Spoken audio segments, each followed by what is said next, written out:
আজকে যেমন মানুষ বলছে আব্বাস চাঁদাবাজ, কালকে বলবে বিএনপি চাঁদাবাজ। আমাদেরকে কথা বললে কথা বলেন নাকি তাদের চুলকানি শুরু হয়ে যায়। চুপ্পুর যে ভাষণ সংসদে বাজানোর প্রচেষ্টা করছেন, আওয়ামী লীগের অফিস খোলার চেষ্টা করছেন, এই সকল পায়তারা যদি চালনা আপনারা রাখেন তাহলে আপনাদের বিরুদ্ধে আমাদের যুদ্ধ অবতীর্ণ হতে হবে ইনশাআল্লাহ।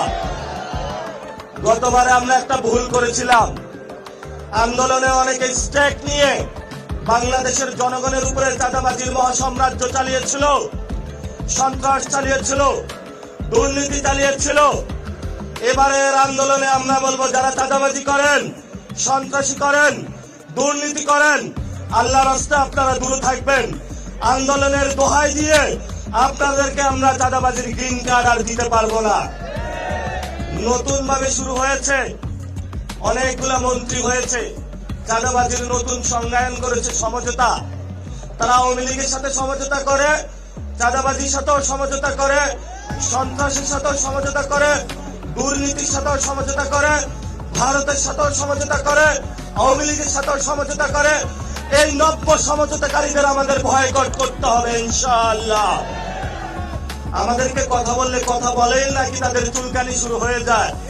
নাসিরউদ্দিন পাটোয়ারি এমনি ভালো, শুধু বিএনপি সম্পর্কে না বললেই তার হইল।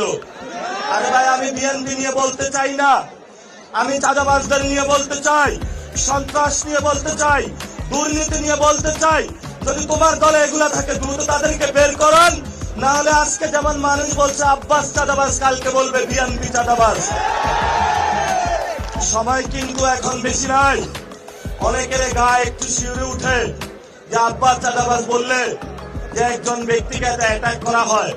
এটা কোনো ব্যক্তি আব্বাস না, এটা পুরো বাংলাদেশের তাদের চিত্র ফুটে উঠে একটা ব্যক্তি।